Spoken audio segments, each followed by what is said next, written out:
Hello everyone, how are you all doing? Now today I want to do a video explaining how OCD feels so real and why it feels so real. So OCD does not latch to things you do not care about. It latches to things that you currently see as the worst thing in the world. That extra step, that too much. No, I could accept myself if this was the case, but I could not accept myself if that was the case. Hence why it latches to that big thing. So POCD, harm OCD, always different themes. It's not just one thing that it latches to, but it's always looking to ruin the current moment. It's always looking to take the future away. So for example, that if I did this thing in the past with relevant false memory OCD, the future is just not worth living because I wouldn't be able to live with the chronic guilt. I wouldn't be able to accept myself ever. If only they knew this, then that person wouldn't date me. There's no point earning this amount of money. There's no point going for that job promotion. All these different things. So OCD is always looking for that thing that feels like too much. Feels like you'll never be able to overcome that thing. So, and it's going to feel so real where you can't tell the difference if it's real or not. Okay? You won't be able to tell the difference. You won't be able to get certainty on that. And that's exactly what OCD does. It nestles just out of reach where you can't get certainty on something. If you could get certainty on it, then it wouldn't latch because you'd be 100% sure that I am not this thing, that this thing would be okay, that this worst case scenario would be all right, and I would just live and not worry about it. But because it feels like, you would not be able to live a moment's peace if this thing happens. Hence why it latches to health OCD, where, oh my God, if only you went to the doctors earlier, if only you noticed that one thing, then you could have prevented this. You could have prevented this. If only you didn't act badly or wrongly in the past, then you would not be, let's say, in jail. You would not be feeling this way of chronic guilt. So it's always looking for something where you could have done something. Where it's always after the responsibility aspect of things as well, where if only you didn't do this, if only you chose a different decision, if only you acted differently, then we wouldn't be here today. Now that's how it operates. It's always looking for something that you can't get over. All right? Same with thoughts. Okay, it's not chucking in thoughts of pink elephants, but it might do if you've got pink elephant OCD. It's not chucking in thoughts of lampposts, of sofas, I'm just naming everything in front of me, of chairs, of glasses of water. And the point is, it's not throwing in stuff that you could not care less about. What it's throwing in is the taboo related stuff, the stuff where it feels like it's just so overwhelmed, where it gets your attention away. Okay, now because it's so easy to get so fixated and so consumed by that and fixate how we feel, or we say, because of this thought, I feel anxious. Because of this real event, that makes me panic. That makes me feel chronically guilty. That makes me feel chronic shame. Okay, but what we'll do was look at the belief in the middle. So that currently is going A to C. Referenced in the Albert Ellis book, How to Stubbornly Refuse to Make Yourself Miserable. So the A, which is the activating event, would be because of this thought, and you say the consequence means guilty, anxious, panic, shame, depression, all these different things. But there's a B, so A plus B equals C. The B is the belief around A. Now that's what's contributing to C. That's what's contributing to the guilt, the depression, the rage, the anger, the anxiety. Okay, so we look at the B. The B is something you can change because the A, the activating event, you cannot change. I can't just say to you, change your thought. I cannot say to you, go back in the past and change that event. I cannot say that because that's not as reality. That's not possible. Okay, but the thing that we can change and the thing that we look at here, if you're on one-to-one calls with me or anyone on the team, we'll look at the belief. And the belief and the perspective is the thing that's keeping you stuck, that's holding you back. Now, you can change that belief, whether it be breaking down irrational beliefs, whether it be applying unconditional acceptance. There's also behavioural change as well, because if you're avoiding something because of that belief that would be terrible, I wouldn't be able to stand this, the anxiety would be too much, those kind of beliefs we're saying, And it's also looking at changing behaviours. So going out of your comfort zone, taking that risk, doing that exposure where you are going to feel anxious. That's all part of changing the belief. This is very, very vital information. So that's how we look at the A plus B equals C. That's what we look at. We look at the B. But going back to the original point and the title of this video is why OCD feels so real, is because that is the nature of the disorder. If it didn't feel real, you wouldn't be sat here talking to me today. I wouldn't be making this video because we'd all just acknowledge that, oh no, it's OCD, I'll move on, I'll crack on with my life. But it's that grip, it's that overwhelming pull, that totally convincing grip that it has on you that you either have to work this thing out, that you cannot stand it, that you cannot get peace, that you cannot possibly live like this, okay? And that's how real it feels. I'll give an example of how real OCD felt with me. I'll give you two examples with two specific themes.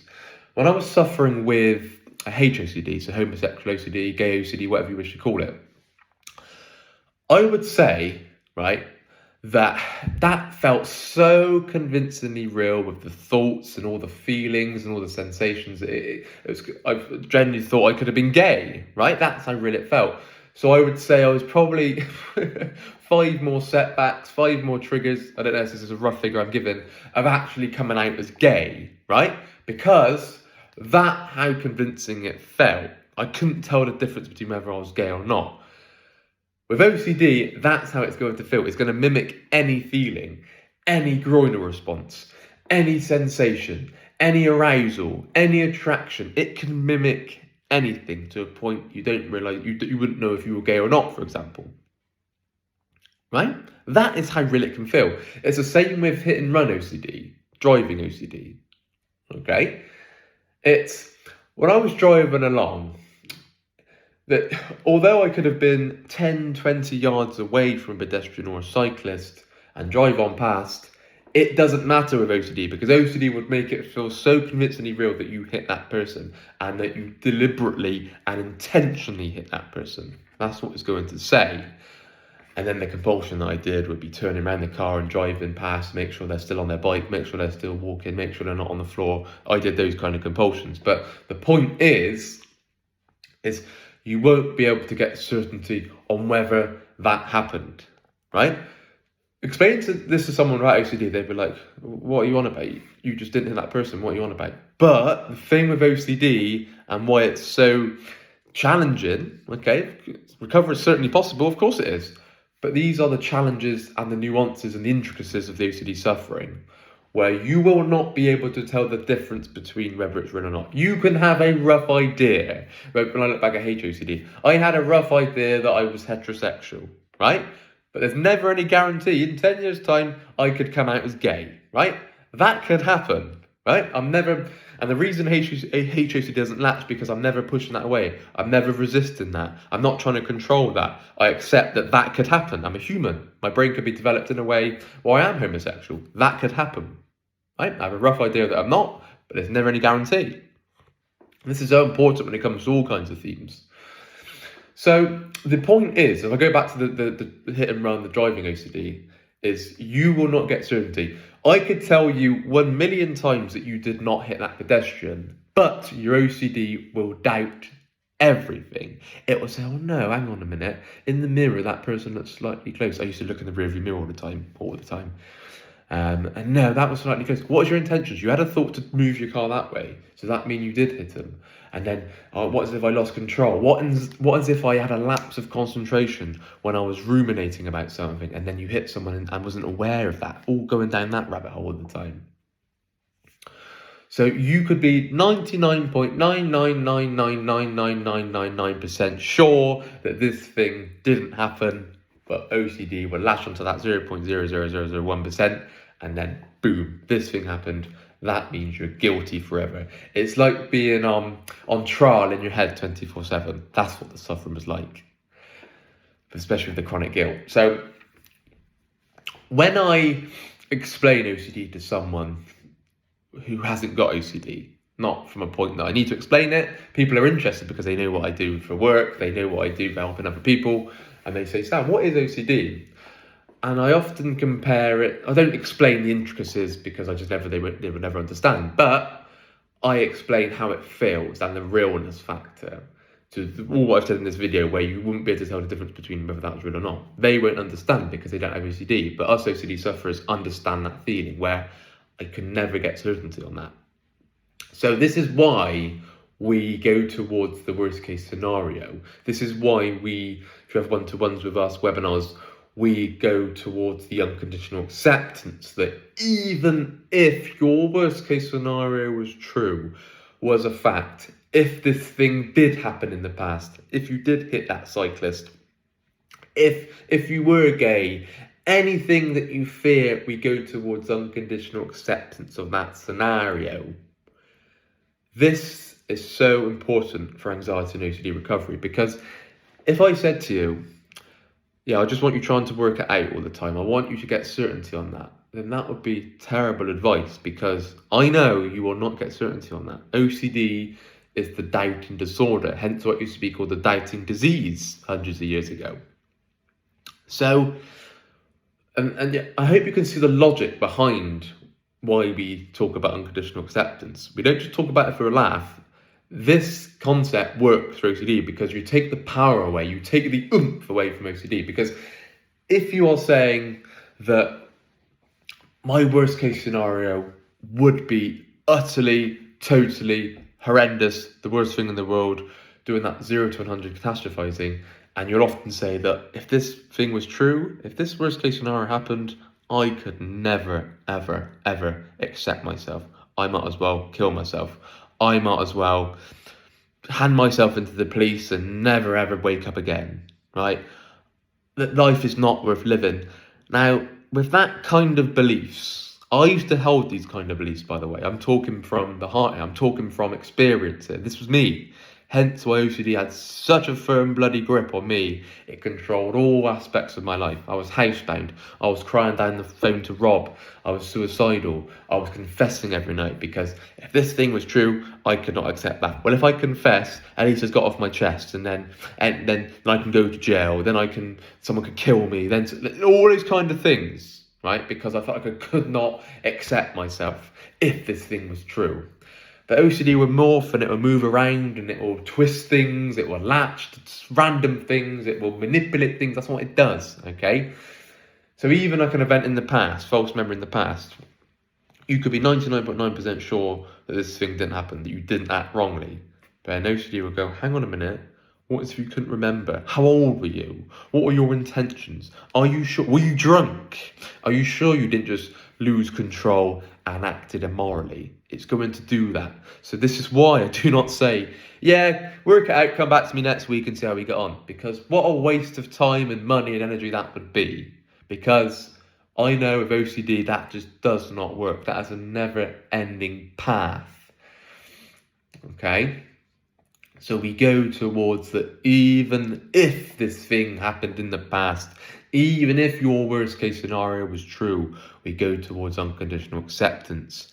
Remember, you're not trying to agree with this, you're not trying to justify, you're not trying to support. You can strongly condemn an act. You can strongly regret and say an act is really, really bad. Of course you can.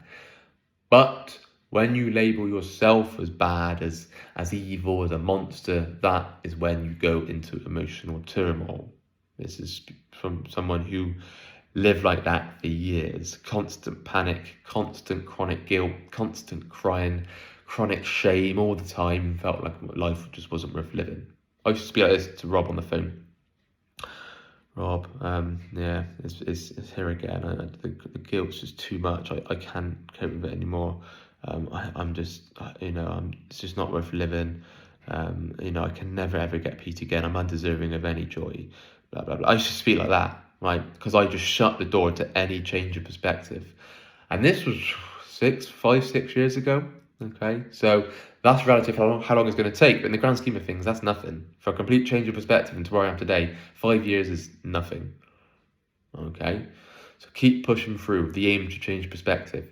Knowing how real OCD feels is great. How it operates, becoming wise to how OCD operates is great, but you're not going to recover from OCD just by knowing how it operates. You're going to have to know the tools to get better and to overcome these nuances, the intricacies, and all the complexities of OCD suffering.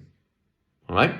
Now, we can guide you through that. We can help you through that step by step, baby steps, little steps. We can guide you through that. If you email phil@ocdrecovery.com, I think there's a WhatsApp link in the description of this video, then you can get in touch with us. You can also sign up for webinars, one-to-ones, because you can take a lot of information from this video, for example, but the fears and the different beliefs that we hold are often quite deep-rooted. So this is why we have the tailor-made approach with one-to-ones, where we can dive into your beliefs and look to change, because recovery isn't rocket science, but it certainly requires a lot of belief and behavioural change. And people underestimate that. People think it's a 5-day crash course. It's not. You can't have 5 days of OCD sessions and then expect to be better. It's not. It's a marathon, not a sprint. Remember that. Okay? But we can certainly guide you through that. Hope you enjoyed this video. If you have, please leave a like, and we'll speak again, whether that's a one-to-one webinar or another video, or in the WhatsApp groups. Anyway, you take care. Bye-bye.